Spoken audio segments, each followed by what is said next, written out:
Film joker की शुरुआत एक ऐसे शहर से होती है जहां अमीर और गरीब एक ही शहर में रहते हैं, लेकिन दो अलग अलग दुनियाओं की तरह। अमीर लोग गरीबों को अपने बराबर मानते ही नहीं।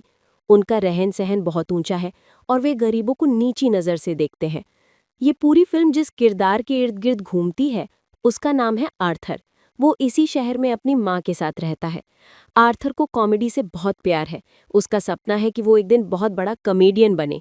उसका आइडल एक मशहूर टीवी होस्ट है जो कॉमेडी शो चलाता है। आर्थर हर रोज़ ये सोचकर मेहनत करता है कि कभी ना कभी उसे भी उसी शो में उस होस्ट के साथ स्टेज पर बैठने का मौका मिलेगा। एक दिन आर्थर सड़क पर एक कंपनी के लिए बोर्ड पकड़कर विज्ञापन करता दिखाया जाता है। वो जोकर मतलब क्लाउन के गेटअप में होता है। तभी कुछ शरारती लड़के वहां आते हैं। वे उसके साथ मजाक मजाक में बदतमीजी करते हैं। उसका साइन बोर्ड छीनकर भाग जाते हैं। आर्थर उनको पकड़ने के लिए भागता है, लेकिन वे उल्टा उसी बोर्ड से उसके चेहरे पर जोर से मारते हैं। बोर्ड टूट जाता है और फिर वे आर्थर को भी बुरी तरह पीट देते हैं। उदास और टूटा फूटा आर्थर सीधे अपने मालिक के पास जाता है और पूरी बात बताता है कि उन लड़कों ने उसके साथ क्या किया। लेकिन उसका मालिक उल्टा उसी पर चिल्लाने लगता है, होश में हो, बच्चे ऐसा कैसे कर सकते हैं, ये सब तुमने ही गड़बड़ किया होगा। वो गुस्से में ये भी कह देता है कि वो आर्थर को उस दिन की तनख्वाह भी नहीं देगा। आर्थर के खुद पर वैसे ही बहुत कम कॉन्फिडेंस है, इसलिए वो अपनी सफाई में कुछ बोल ही नहीं पाता और चुपचाप बाहर आ जाता है। वो सोचता है, क्या मैं वाकई इतना घटिया हूं कि कोई मेरी बात पर भरोसा ही नहीं करता। घर लौटकर वो कमरे में अकेला अजीब सा डांस करने लगता है। यहाँ से हमें दिखता है कि वो शारीरिक रूप से भी बहुत कमजोर है, अंदर से टूटा हुआ भी। अगले दिन आर्थर अपने सहकर्मी को उन लड़कों वाली बात बताता है। उसका सहकर्मी कहता है, गलत हुआ तुम्हारे साथ, तुम्हें अपने आप का ख्याल रखना चाहिए। फिर वो अपनी जेब से एक पिस्तौल निकालता है और आर्थर के हाथ में पकड़ाते हुए कहता है, इसे अपने पास रखो, मुसीबत के समय काम आएगी। आर्थर मना करता है, लेकिन वो आदमी जबरदस्ती उसके हाथ में बंदूक पकड़ा देता है। एक दिन आर्थर बस में बैठकर जा रहा होता है। उसके सामने एक छोटा बच्चा बैठा होता है जो चुपचाप उसे देख रहा होता है। आर्थर उसे हंसाने के लिए मजेदार चेहरे बनाता है। बच्चा हंसने लगता है। तभी उसकी माँ गुस्से से बोलती है, जाइए, हमें तंग मत कीजिए। इस पर आर्थर खुद ही जोर जोर से हंसने लगता है। असल बात यह है कि आर्थर को एक मानसिक बीमारी है। उसे हंसी पर कंट्रोल नहीं रहता। बिना वजह गलत जगह पर भी हंसी निकल जाती है, जिसे वो रोक नहीं पाता। वो उस औरत को अपना एक कार्ड देता है जिस पर उसकी बीमारी के बारे में लिखा होता है। घर पहुंचकर वो अपनी दवाइयाँ लेता है। ये दवाइयाँ महंगी और दुर्लभ हैं और आर्थर गरीब है, इसलिए वो इन्हें सरकारी मेडिकल स्टोर से फ्री ट्रीटमेंट के तहत लेता है। एक दिन वो अपनी मनोचिकित्सक के पास जाता है। वो उसे कहती है, अपनी डायरी दिखाओ, इन दिनों क्या लिख रहे हो। जब वो डायरी खोलकर देखती है तो उसमें लिखा मिलता है, मैं वैसे नहीं मरना चाहता जैसे मैंने जिंदगी जी है। एक दिन घर पर उसकी माँ उससे पूछती है, क्या थॉमस का कोई लेटर आया है। आर्थर कहता है, नहीं, आज भी नहीं। थॉमस एक बहुत बड़ा अमीर और ताकतवर बिजनेसमैन है जिससे लोग डरते भी हैं। आर्थर की माँ को भरोसा है कि अगर थॉमस को उनके हालात के बारे में पता चलेगा तो वो ज़रूर उनकी मदद करेगा। अगले दिन घर लौटते समय आर्थर की मुलाकात एक अकेली युवती से होती है जो अपनी छोटी बेटी के साथ उसी बिल्डिंग में रहती है। आर्थर उसे पसंद करने लगता है, लेकिन कुछ कहे बिना घर चला जाता है। घर पर माँ फिर उसी चिट्ठी के बारे में पूछती है। आर्थर चिढ़कर कहता है, वो हमारी मदद नहीं करेगा और आपका उससे रिश्ता क्या है। कुछ समय बाद वही युवती खुद आर्थर के घर आती है और कहती है कि मैं काफी दिन से देख रही हूँ कि तुम मुझे फॉलो कर रहे हो। आर्थर साफ साफ कह देता है, हाँ, मुझे तुम पसंद हो। ये सुनकर वो हंस पड़ती है और धीरे धीरे दोनों के बीच दोस्ती बनने लगती है। आर्थर को फिर एक बार किसी छोटे प्लेटफॉर्म पर स्टैंड अप कॉमेडी करने का मौका मिलता है। एक दिन वो बच्चों के अस्पताल में जोकर बनकर डांस कर रहा होता है। तभी उसकी जेब से वही बंदूक नीचे गिर जाती है। सारे बच्चे डर जाते हैं। पूरा स्टाफ भी हैरान हो जाता है कि एक जोकर के पास बंदूक क्या कर रही है। बात आगे बढ़ती है। खबर उसके बॉस तक पहुंचती है और उसे तुरंत नौकरी से निकाल दिया जाता है। आर्थर फोन पर अपने मालिक से झूठ बोलता है कि वो तो बस खिलौना बंदूक थी। लेकिन मालिक कहता है, ड्रामे मत करो, तुम्हारे ही सहकर्मी ने सब बता दिया है कि बंदूक तुमने उसी से ली थी। ये सुनकर आर्थर और भी टूट जाता है, क्योंकि उसे याद है कि बंदूक तो जबरदस्ती उसके हाथ में थमाई गई थी। अब एक रात आर्थर ट्रेन से घर लौट रहा होता है। उसी ट्रेन में थॉमस के 3 अमीर कर्मचारी बैठे होते हैं। वे एक लड़की के साथ बदतमीजी कर रहे होते हैं। आर्थर अपनी बीमारी की वजह से अचानक हंसने लगता है। वे तीनों सोचते हैं कि वो उन पर हंस रहा है। वे उसे घेर कर बुरी तरह मारते हैं, यहाँ तक कि उसके मुंह से खून निकलने लगता है। आर्थर उन्हें अपनी बीमारी के बारे में समझाने की कोशिश करता है, लेकिन कोई नहीं सुनता। गुस्से, डर और बेबसी में आर्थर उसी बंदूक से तीनों को गोली मार देता है। घबराकर वो भागता है और एक टॉयलेट में खुद को बंद कर लेता है। पहले तो वो डर से कांप रहा होता है, लेकिन धीरे धीरे वो आईने के सामने अजीब सा, धीमा सा डांस करने लगता है। ऐसा लगता है जैसे उसे अपने किए पर पछतावा नहीं है, बल्कि अंदर से एक अजीब सी शांति मिल रही है। घर आकर टीवी चालू करता है तो खबरों में यही चल रहा होता है कि ट्रेन में 3 लोगों की हत्या कर दी गई है। थॉमस इंटरव्यू में कह रहा होता है कि ये तीनों मेरे लोग थे और इन्हें के जोकर ने मार दिया। शहर के गरीब लोग उन तीनों के लिए दुखी होने के बजाय उस जोकर किलर के समर्थन में निकल पड़ते हैं। वे अमीरों के खिलाफ जोकर के मेकअप में सड़कों पर उतर आते हैं। धीरे धीरे ये विरोध एक बड़े आंदोलन का रूप ले लेता है। फिर आर्थर अपनी मनोचिकित्सक से मिलने जाता है। वो उसे बताती है कि आज उनकी आखिरी मीटिंग है, क्योंकि सरकार ने उनके जैसे क्लिनिक की फंडिंग बंद कर दी है और वो उसे अब फ्री में ट्रीट नहीं कर सकती। ये सुनकर आर्थर फिर से अकेला, निराश हो जाता है। कुछ समय बाद आर्थर एक छोटे स्टेज पर कॉमेडी करने जाता है। वहाँ वो लोगों को हंसाने में नाकाम रहता है। उल्टा खुद ही घबराहट में बेवजह हंसने लगता है और पूरा शो खराब हो जाता है। वो निराश होकर घर लौट आता है। घर पर उसकी माँ उसे एक पत्र पोस्ट करने को देती है जो उसने थॉमस के लिए लिखा था। आर्थर जिज्ञासावश उस चिट्ठी को पढ़ता है तो हक्का बक्का रह जाता है। उसमें लिखा होता है कि थॉमस ही आर्थर का असली पिता है और आर्थर की माँ सालों पहले उसके घर काम करती थी और दोनों के बीच रिश्ता था। आर्थर गुस्से में माँ के पास जाता है। आपने मुझसे ये सब छुपाया? माँ रोते हुए कहती है, मैंने जानबूझकर नहीं छुपाया। मैं और थॉमस एक दूसरे को पसंद करते थे, शादी भी करना चाहते थे, लेकिन मैं गरीब थी और वो अमीर। समाज की वजह से हमने शादी नहीं की। सच जानने के लिए आर्थर सीधे थॉमस के बड़े घर तक पहुंच जाता है। गेट की दूसरी तरफ उसे थॉमस का छोटा बेटा दिखता है। वो जोकर टाइप चेहरे बनाकर उसे हंसाने की कोशिश करता है, बच्चे के साथ खेलता है। इतने में घर का नौकर आ जाता है और कहता है, इस आदमी से बात मत करो, ये अनजान है। वो आर्थर को डांट कर वहां से जाने को कहता है। आर्थर कहता है, मैं तब जाऊंगा जब तुम सच बताओगे। मेरी माँ ने 30 साल थॉमस के घर काम किया, दोनों एक दूसरे को पसंद करते थे। मैं किसी और का नहीं, थॉमस का बेटा हूँ।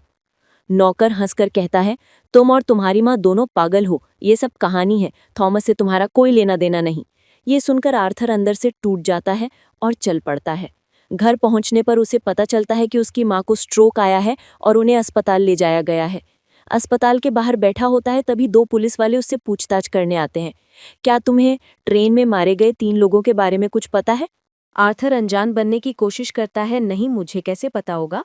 उसे पता चल जाता है कि पुलिस ने उसकी माँ से भी यही सवाल पूछे थे और इसी टेंशन में उन्हें अटैक आया था। अंदर वार्ड में वही सिंगल मदर भी मौजूद होती है जो उसकी गर्लफ्रेंड थी। तभी टीवी पर उसके पसंदीदा टीवी होस्ट का शो चल रहा होता है, वही कॉमेडियन जिसे वो अपना आइडल मानता था। वो खुशी से शो देखने लगता है, लेकिन अचानक शो में एक क्लिप चलती है, वही क्लिप जिसमें आर्थर स्टेज पर कॉमेडी कर रहा था और बेवजह हंस रहा था। उसका आइडल पूरे देश के सामने उसी का मजाक उड़ा रहा होता है। आर्थर अंदर से चूर चूर हो जाता है। जिससे मुझे प्रेरणा मिलती थी, वो ही मेरा मजाक उड़ा रहा है। इस बीच शहर में हालात और बिगड़ते जाते हैं। अमीर गरीब का टकराव बढ़ता है। कई गरीब लोग क्लाउन मेकअप लगाकर सड़कों पर उतर आते हैं, अमीरों के खिलाफ नारे लगाते हैं। टीवी पर खबर आती है कि थॉमस और बाकी अमीरों के खिलाफ गुस्सा चरम पर है। एक दिन थॉमस और बहुत सारे अमीर लोग एक थिएटर में फिल्म देखने आए होते हैं। बाहर गरीब तबका जोकर मेकअप लगाकर प्रदर्शन कर रहा होता है। पुलिस उन्हें रोकने की कोशिश करती है। दंगे जैसा माहौल बन जाता है। इसी अफरा तफरी का फायदा उठाकर आर्थर भी अंदर घुस जाता है और थिएटर के बाथरूम में थॉमस से आमना सामना हो जाता है। आर्थर धीरे से कहता है, मैं आपका बेटा हूँ, याद है आप और मेरी माँ पहले साथ हुआ करते थे? थॉमस उसे घूर कर कहता है, मैं किसी ऐसी औरत को जानता ही नहीं, और अचानक गुस्से में आकर उसके मुंह पर जोरदार मुक्का मार देता है, जिसे आर्थर की नाक से खून निकलने लगता है। कुछ समय बाद पुलिस उसे ट्रेन वाले केस में पूछताछ के लिए फोन करती है। उसी दौरान उसे पता चलता है कि उसका पसंदीदा टीवी होस्ट जिसने उसका मजाक उड़ाया था, अब उसे अपने शो में गेस्ट के तौर पर बुला रहा है।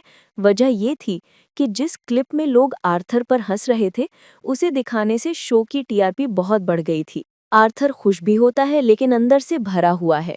शो में जाने की तैयारी करता है। जाने से पहले वो उस पागल खाने यानी साइको हॉस्पिटल में जाता है जहां कभी उसकी माँ का इलाज हुआ था। वो वहां से उनकी फाइल चुराकर पढ़ता है। उसमें लिखा होता है कि उसकी माँ का किसी हिंसक आदमी से रिश्ता था जो उसे मारता पीटता था। उसी दौरान छोटे आर्थर को सिर पर गंभीर चोट लगी थी जिसकी वजह से आज वो मानसिक बीमारी झेल रहा है। इसके बाद वो अपनी उस गर्लफ्रेंड के घर जाता है और यहाँ सच सामने आता है कि वो लड़की असल में कभी उसकी जिंदगी में थी ही नहीं। वो तो सिर्फ उसकी कल्पनाओं में थी। जिन जिन सीन में वो लड़की पहले दिखी थी वे सब आर्थर के दिमाग की बनाई हुई तस्वीरें थी। अपनी टूटी हुई हालत और माँ के झूठ सच के बीच की जिंदगी से परेशान आर्थर अस्पताल जाकर अपनी माँ को तकिए से दबाकर मार देता है। घर लौटकर उसे अपनी माँ की एक पुरानी फोटो मिलती है जिसके पीछे थॉमस के हाथ से लिखा होता है, मुझे तुम्हारी मुस्कान पसंद है। ये देखकर आर्थर समझ जाता है कि उसकी माँ पूरी तरह झूठ नहीं बोल रही थी। शायद कभी सच में दोनों के बीच में कुछ रहा हो। अब आर्थर अपने चेहरे पर जोकर का मेकअप लगाता है। अंदर से खाली और टूट चुका है लेकिन बाहरी दुनिया से अलग हो चुका है। तभी उसका वही पुराना सहकर्मी घर आता है जो बंदूक देता था। वो उसके सामने बैठकर इशारों इशारों में पुलिस और जांच की बातें करता है। माँ की मौत और ट्रेन में मारे गए 3 लोगों के बारे में पूछताछ करता है। आर्थर सोचता है कि ये लोग मेरी जिंदगी को फिर से नर्क बनाने आए हैं। वो अचानक उस सहकर्मी पर टूट पड़ता है और उसे बेरहमी से मार डालता है। अब पूरी तैयारी के साथ वो रंग बिरंगे सूट में जोकर का रूप धरकर नाचते कूदते अपने पसंदीदा टीवी शो के स्टूडियो की तरफ निकल पड़ता है। रास्ते में वही 2 पुलिस वाले उसका पीछा भी करते हैं लेकिन वो भागकर ट्रेन में चढ़ जाता है। ट्रेन में भी क्लाउन मेकअप में बहुत से लोग भरे होते हैं। पुलिस उसे पहचान नहीं पाती। एक हंगामा खड़ा हो जाता है, गोली गोलाबारी होती है और आर्थर इस अफरा तफरी में बच निकलता है। आखिरकार वो शो के सेट पर पहुंचता है। लाइव प्रसारण शुरू होता है। होस्ट हंसते हंसते उससे पूछता है, तुम ये जोकर जैसा मेकअप लगाकर क्यों आए हो? आर्थर क्लाउन मुस्कुराकर कहता है, क्योंकि मैं हमेशा खुश रहना चाहता था और चाहता था कि लोगों को खुश करूं। लोगों को मेरी ये शक्ल पसंद आई तो मैं इसी रूप में आया। फिर वो अचानक लाइव शो में एक सनसनीखेज बात बोलता है कि ट्रेन में मारे गए 3 लोगों को मैंने ही मारा था। पूरा स्टूडियो सन्न हो जाता है। वो आगे कहता है कि इतने सालों से गरीब लोग मारे जा रहे हैं। कितने मजदूर, कितने कमजोर लोग अमीरों के हाथों कुचले जाते रहे हैं। क्या किसी ने उनकी परवाह की? किसी ने आवाज उठाई?